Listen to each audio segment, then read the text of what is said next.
नमस्कार मित्रांनो, स्वागत आहे तुमचं माझं यूट्यूब चॅनलमध्ये. मित्रांनो, एक नवीन अपडेट घेऊन आलो आहे DMR स्टाफ नर्स एक्झाम संदर्भात. मित्रांनो, तर पहा, DMRची एक्झाम 2025मध्ये होईल का नाही, तर हा प्रश्न खूप मोठा आहे आणि खूप जणाला पडलेला आहे. तर कारण 2023 आणि 2024मध्ये याची एक्झाम झालेली आहे ऑलरेडी. तर त्यानंतर याची एक्झाम होईल का, तर हा खूप महत्त्वाचा प्रश्न आहे आणि खूप जणाला पण पडलेला आहे. तर त्या संदर्भात ही अपडेट आहे मित्रांनो. व्हिडिओ पूर्ण पाहायला विसरू नका. व्हिडिओच्या शेवटी जर तुम्ही राहिलात तर तुम्हाला समजून जाईल की एक्झाम होणार की नाही होणार आणि तुम्हाला यानंतर काय करायचं आहे, काय अभ्यास करायचं आहे, काय स्ट्रॅटेजी ही खूप महत्त्वाची आहे मित्रांनो ह्या व्हिडिओनंतर. कारण 2023-24मध्ये जवळपास 50-60 हजार विद्यार्थ्यांनी एक्झाम दिली होती. त्यामधील फक्त 3 ते 4 हजार विद्यार्थी लागलेले आहेत. तर तुम्हाला हे अगोदरचे विद्यार्थी आणि यानंतर 2 वर्षामध्ये जे पासआउट झाले आहेत ह्या विद्यार्थ्यांसोबत पण कॉम्पिटिशन करायचं आहे. तर व्हिडिओ पूर्ण पहा, व्हिडिओला स्किप वगैरे करू नका. तर व्हिडिओ स्टार्ट करू मित्रांनो. तर सुरुवातीला पहा, जे आता DMR ही 2000 सध्याची आहे, ह्या DMRमध्ये जे मागे झालेले आहे त्यामध्ये DMRनी स्वतः एक्झाम TCS मार्फत कंडक्ट केलेली आहे. जी एक्झाम आहे TCS मार्फत कंडक्ट झाली आहे. तर आता यानंतर 2026मध्ये काय होणार आहे, ही जी एक्झाम आहे ही TCS कंडक्ट करणार नाही मित्रांनो.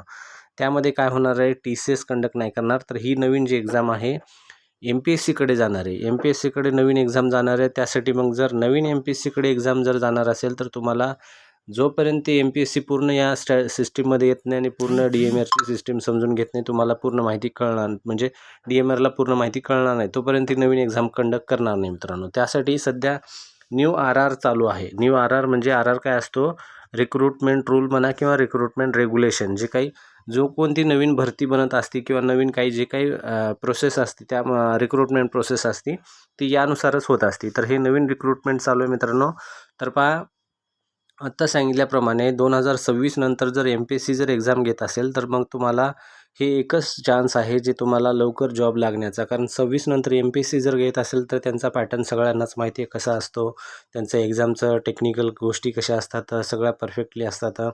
त्यामध्ये काही चूक होण्याची शक्यता नसते आणि त्यामध्ये एक्झाम पण स्ट्रिक्ट होण्याचे चान्सेस असतात. त्यामुळे तुम्हाला यामध्येच तुम्हाला लागून जाण्याचे खूप गरज आहे. तर पहा, यामध्ये पहिलं पॉईंट जे आहे आपण याच्यामध्ये घेतलेलं आहे, RR प्रोसेसमध्ये आहे. त्यामुळे तुम्हाला काय करायचं, नवीन जे रूल वगैरे असतील ते येण्याची शक्यता आहे. पण जोपर्यंत तुम्ही येईल तोपर्यंत त्यावर वाट पाहण्याची काही गरज नाही. तोपर्यंत तुम्ही जे सध्याचे प्रोसेस आहे त्यावरच अभ्यास करणं गरजेचं आहे. जे एक्झाम पॅटर्न वगैरे आहे त्यावरच.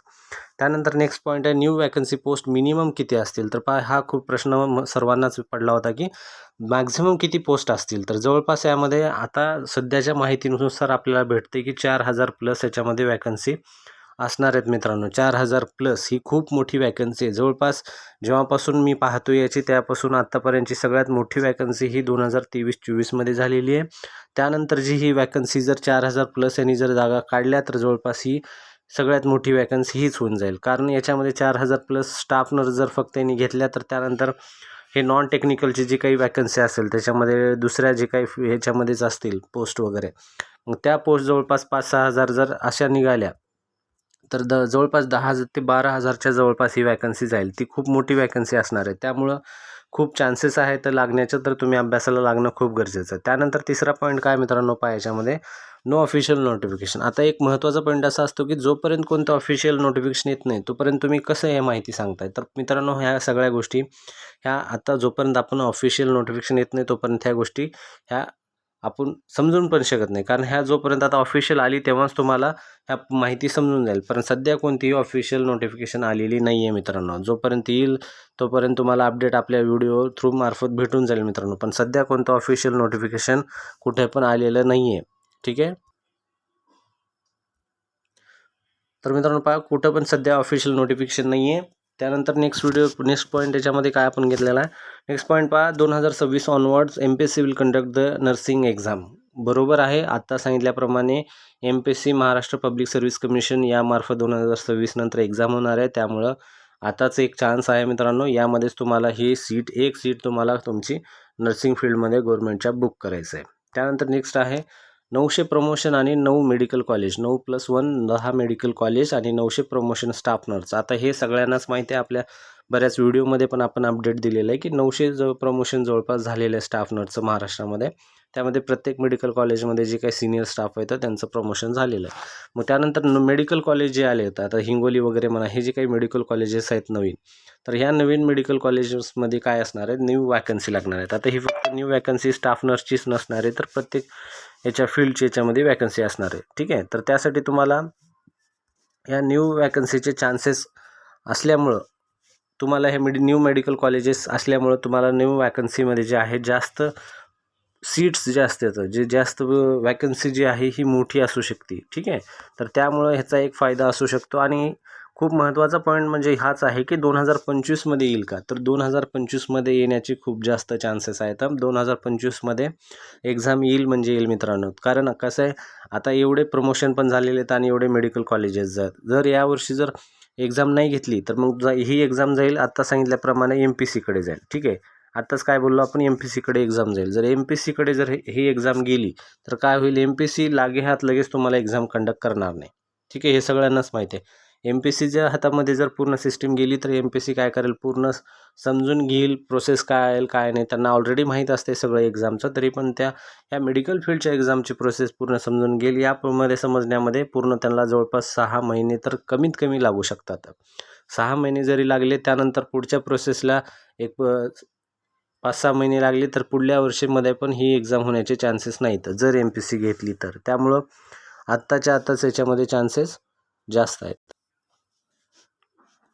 ठीक आहे, त्यानंतर पहा पुढचं, हे आपण पॉईंट ऑलरेडी सांगितलेलं आहे. 900 वॅकन्सी जे आहेत ते प्रमोशनमध्ये आलेले आहेत.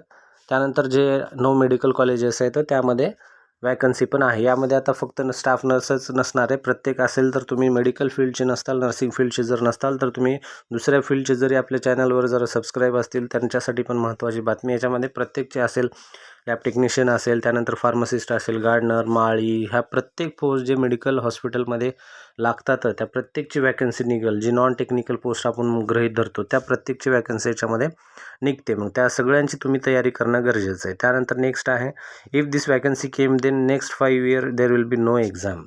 खूप महत्त्वाचं आहे.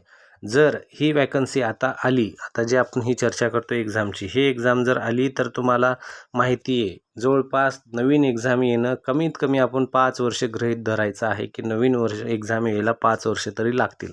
आता बऱ्याच जणाला प्रश्न पडला असेल की 5 वर्ष का लागेल, तर पहा आत्तापर्यंतचा तुम्ही DMARचा एक्झामचा पॅटर्न पहा. 2012ला झाली, त्यानंतर मग 18ला झाली, 13ला एक झाली होती, त्यानंतर 18 नंतर 18-19 नंतर डायरेक्ट 23-24ला झाली, जे 23ची एक नोटिफिकेशन आउटचं होतं. त्यानंतर पहा आता डायरेक्ट 25ची आपण संभाव्यवर चर्चा करतो आहे. ठीक आहे, तर यामध्ये खूप वर्षाचा गॅप आहे. 18 नंतर डायरेक्ट 23चा खूप मोठा गॅप आहे. तर तशाच प्रकारे आता या एक्झाम या नोटिफिकेशनमध्ये जर जवळपास यांनी 4000+ जे जर यांनी वॅकन्सी काढली, तर तुम्हाला माहिती आहे नवीन जे स्टाफ आहे तो जर जॉब रुजू झाल्यानंतर पूर्ण रिटायरमेंट व्हायला खूप वेळ लागेल आणि जो सध्या सिनियर आहे तो रिटायर व्हायला वेळ लागेल. ठीक आहे, कारण हे सध्या ह्यांनी मागच्या आणि पुढच्या ह्या आधारेवरच ह्यांनी वॅकन्सी काढतायत. तर त्यामुळे तुम्हाला नवीन वॅकन्सी येणं खूप वेळ लागणार आहे. त्यासाठी या वॅकन्सीमध्ये लागणं खूप गरजेचं आहे. तर ही जर एक्झाम झाली, सगळ्यांनाच माहिती आहे एक्झाम होणं गरजेचं आहे. खूप स्टाफ पेंडिंग आहे गव्हर्नमेंटला लागण्यासाठी, खूप जण प्रयत्न करत आहेत, खूप स्टुडंट आहेत. तर हे माझी अशी अपेक्षा आहे की या वर्षीमध्येच एक्झाम होऊन जावी आणि खूप जे कोणी महत्त्वाने कष्ट करायला लागले, अभ्यास करायला लागले, त्याचे याच्यामध्ये पोस्ट लागून जावी मित्रांनो. त्यानंतर पहा DMARचा आता खूप महत्त्वाचा पॉईंट आहे, DMARला सॅलरी किती असते. खूप जणांचा कमेंटमध्ये आला होता की सर सॅलरी किती असते स्टाफ नर्सची. तर बऱ्याच जणाला ज्यांना माहिती नाही आहे त्यांना सांगतो, DMARची जी सॅलरी जी असते 60+ असते, 60+. ठीक आहे, 60,000च्या वरी सॅलरी असते. यामध्ये एक आपण व्हिडिओ पण बनवला आहे की किती कोणत्या सिटीमध्ये किती सॅलरी असते. तर हे प्रत्येक मेट्रो सिटीमध्ये आणि XYZ अशा प्रकारच्या याच्यामध्ये सॅलरी मेन्शन केलेली असते, X सिटीमध्ये, Y सिटीमध्ये आणि Z सिटीमध्ये. तर याच्यामध्ये थोडाफार 5-7 हजाराचा फरक असतो. बाकी 50,000च्या पुढं सॅलरी असते जो नवीन लागतो. 50,000च्या पुढं 60,000 तुम्ही गृहीत धरून चला, 60,000च्या पुढं तुमची सॅलरी असणार आहे. तर ही किमान सॅलरी बघून तरी तुम्ही अभ्यासाला लागा, एवढी सॅलरी तुमची असणार आहे मित्रांनो. ठीक आहे,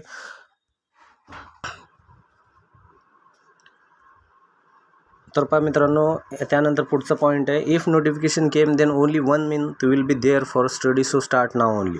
खूप बरोबर आहे. जर आता ह्या घडीला नोटिफिकेशन आलं तर तुम्ही सगळे तयार आहात का एक्झाम देण्यासाठी, हा खूप महत्त्वाचा मुद्दा आहे. तर त्यामध्ये 70 ते 80% विद्यार्थी स्वतः सांगतील की नो, कारण त्यांचा अभ्यास झालेला नसतो. ते फक्त एक्झाम कधी येईल हाच अपेक्षेवर असतात. तर तुम्हाला काय करायचं आहे, अभ्यासाला आत्ताच लागायचं आहे. अभ्यासाला लागणं खूप गरजेचं आहे. आता बऱ्याच जणांचा प्रश्न होता की सर अभ्यासाला लागायचं म्हणजे कोचिंग वगैरे घ्यायची का? कोचिंगची गरज नाही आहे. खूप असे विद्यार्थी आहेत जे बिना कोचिंगचे सेल्फ स्टडीवर लागलेले आहेत. कोचिंगच करावं असं काही नाही आहे. तुम्ही सेल्फ स्टडीवर करा, तुम्हाला जॉब लागून जाईल मित्रांनो. खूप गरजेचं आहे. सेल्फ स्टडीज महत्त्वाची असते. त्यावर तुम्हाला तुमची नोट्स काढा, बुक्स रेफर करा. बुक्सवर पण आपण एक व्हिडिओ स्पेशल बनवणार आहे की DMRसाठी स्पेशल बुक कोणता वापरावा, ठीक आहे. तर त्यासाठी पण एक व्हिडिओ येऊन जाईल. त्यानंतर आपण एक्झाम पॅटर्न वगैरे तर बनवलेलाच आहे, एक्झाम पॅटर्नचा वगैरे, ठीक आहे मित्रांनो. तर पहा काय करायचं आहे तुम्हाला, जर या घडीमध्ये जर नोटिफिकेशन आलं तर तुम्हाला मॅक्झिमम 1च महिना भेटेल. कारण DMR जेव्हा पण नोटिफिकेशन काढतं तर तेव्हा 1 महिन्याच्या आत एक्झाम होऊन जाते मित्रांनो. तुम्ही एका महिन्यामध्ये जरी तुमचे एका महिन्याचे एका दिवसाचे 12 तास जरी दिले तरी तुम्हाला वेळ कमी पुरेल. कारण असे खूप विद्यार्थी आहेत जे कंटिन्यू अभ्यास करता येतं, तर तुम्हाला वेळ कमी पुरेल. त्यासाठी नोटिफिकेशन यायची वाट नका बघू, जेव्हा येईल तेव्हा येईल. तुम्ही अभ्यासाला लागणं गरजेचं आहे, ठीक आहे. त्यानंतर पहा पुढचा June to August end exam notification will be come, ठीक आहे. जून ते ऑगस्टमध्ये एक्झामचं नोटिफिकेशन येण्याचे चान्सेस आहेत. हा पॉईंट मी शेवटी का ठेवला आहे, कारण बऱ्याच जणाला आहे की एक्झाम कधी येईल, ठीक आहे. तर एक्झाम ही जून किंवा एक्झाम एंड ऑगस्टमध्ये येऊ शकते. खूप जण हेच म्हणायला लागले तर की जूनमध्ये येईल का. तर अशा काही माहिती आहे, तर त्यानुसार असं वाटायला लागले की ही एक्झाम जी आहे ऑगस्टमध्येच्या एंडपर्यंत येऊ शकते, ठीक आहे.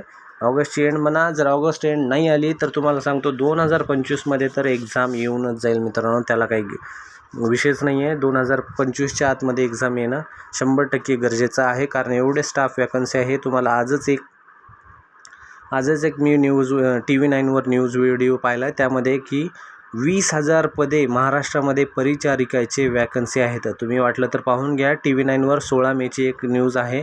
20,000 पदांची वॅकन्सी आहे मित्रांनो. ही खूप मोठी न्यूज आहे. तर तुम्ही ज्यांना TV9वर पाहायचं असेल तर तुम्ही TV9वर आजची ही न्यूज आहे मित्रांनो, ही आजची पाहून घ्या. तर पहा, व्हिडिओ जर आवडत असेल तर व्हिडिओला लाईक करायला विसरू नका आणि चॅनलला जर तुम्ही नवीन असाल तर चॅनलला सबस्क्राईब करायला पण विसरू नका. तर ही महत्त्वाची माहिती ही आपल्याला द्यायची होती आपल्या चॅनलवर. पण आणखीन एक महत्त्वाचा प्रोसेस आहे. त्यामध्ये पहा, बऱ्याच जणाला मागचा व्हिडिओ जर कोणी पाहिलं नसेल तर त्यांना याच्यामध्ये शॉर्टमध्ये सांगतो. जी DMR एक्झाम ही 100 क्वेश्चन असतात, 200 मार्क असतात. एका क्वेश्चनला 2 मार्क असतात आणि टाईम जे दिला जातो तो 90 टाईम दिला जातो. आणि याच्यामध्ये सध्या तरी निगेटिव्ह मार्किंग नाही आहे. आतापर्यंत जी एक्झाम कंडक्ट झाली त्यामध्ये निगेटिव्ह मार्किंग नसते. त्यानंतर याच्यामध्ये काही जे क्वेश्चन्स कसे असतात पहा, त्यामध्ये सुरुवातीला तुम्हाला सांगतो मराठीचे 15 क्वेश्चन्स असतात, त्याच्यामध्ये 30 मार्क होतात. इंग्लिशचे 15 क्वेश्चन 30 मार्क. त्यानंतर GS आणि GK त्याचे 30 मार्क. GS GK म्हणजे जनरल सायन्स किंवा जनरल नॉलेज. आणि लॉजिकल ॲबिलिटी 15 आणि मार्क्स त्याचे 30 झाले. हे झाले टोटल 120 मार्क. आता बऱ्याच जणाला असं वाटतं की फक्त प्रोफेशनलच अभ्यास करावा का, कारण प्रोफेशनलमध्ये जास्त मार्क आहेत. 80 मार्क प्रोफेशनल आपल्या जे तुमचं ग्रॅज्युएशन आहे, जे काही एज्युकेशन झालं आहे त्यामध्ये 80 मार्क आहेत. बाकी याच्यामध्ये कमी मार्क आहेत, 30. तर तुमचं हे प्रोफेशनलवर लक्ष देणं खूप चांगली गोष्ट आहे. पण हे जे मार्क आहेत हे खूप काउंटेबल मार्क आहेत. या मार्कमध्ये तुम्हाला तुमचं रँक डिसाईड होतं, ठीक आहे. तर या फील्डला तुम्ही या नॉन टेक्निकलला विसरून जायचं नाही आहे. नॉन टेक्निकलमध्येच खूप जणं कटतात. आता बऱ्याच जणाला असतं की लहानपणापासून आपण मराठी इंग्लिश ग्रामर शिकत आलेलो आहे, ते तर आपल्याला सगळ्यांनाच येईल. पण कसं असतं, जोपर्यंत तुम्ही याचं टचमधून सोडून गेलात तर टचमधून सुटल्यानंतर तुमचा हे जो आहे विसरून जातो. त्यासाठी तुम्हाला याला अभ्यास करणं गरजेचं आहे. जर तुमचं हे वीक असेल तर तुम्ही काय करू शकता, याच्यामध्ये जे काय आपले खूप सारे क्लासेस आहेत, MPCचे क्लासेस आहेत म्हणा, त्याच्यामध्ये लावू शकता. किंवा असे बरेच जण नर्सिंगचे पण क्लासेस घेत आहेत. नर्सिंगच्या क्लासेसमध्ये नॉन टेक्निकल बरेच जण शिकवत आहेत. त्याच्यामध्ये Marathi, English, GS GK, logical ability आहे, तर त्यांच्यामध्ये पण तुम्ही लावून घेऊ शकता. जर तुम्हाला मराठी म्हणा किंवा इंग्लिश म्हणा, GK म्हणा किंवा लॉजिकल ॲबिलिटी हे जर तुमचं वीक असेल असं वाटत असेल तर. त्यानंतर शेवटी आहे नर्सिंग प्रोफेशन, ते तर तुम्हाला वाचावंच लागेल. त्यामध्ये खूप जास्त मार्क असतात, तर जवळपास 80 मार्क आहेत. तर हे तुम्हाला कव्हर करणं गरजेचं आहे मित्रांनो, ठीक आहे. तर अशा प्रकारचा व्हिडिओ आहे. व्हिडिओ जर आवडत असेल तर व्हिडिओला नक्की लाईक करा आणि चॅनलला जर नवीन असाल तर सबस्क्राईब करा मित्रांनो. यानंतर आपला एक व्हिडिओ असेल तो म्हणजे की एक्झाम DMRचे जे स्टाफ नर्सची एक्झाम आहे त्यावर बुक्स कोणते कोणते रेफर केले पाहिजे, ठीक आहे. तर त्या बुकवर एक आपण व्हिडिओ टाकणार आहे, तो पण व्हिडिओ पाहून घ्या. या अगोदर आपण याचा एक्झाम पॅटर्न पण व्हिडिओ टाकला आहे, त्यानंतर सिलेबसचा पण व्हिडिओ टाकला आहे, त्यानंतर हे एक्झाम पॅटर्नचा आपण शॉर्टमध्ये पण कवर केलेला आहे. सिलेबस पण आपण ऑलरेडी व्हिडिओ टाकलेला आहे. तुम्ही आपल्या यूट्यूब चॅनलवर तो पण व्हिडिओ पाहून घेऊ शकता. आपल्या यूट्यूब चॅनलवर मोस्टली आपण गव्हर्नमेंट नर्सिंग जॉबचे किंवा प्रायव्हेट जॉबचे नर्सिंग रिलेटेडच आपण व्हिडिओ टाकत असतो, ठीक आहे. तर हा जर व्हिडिओ आवडला असेल तर व्हिडिओला लाईक करायला विसरू नका मित्रांनो. धन्यवाद.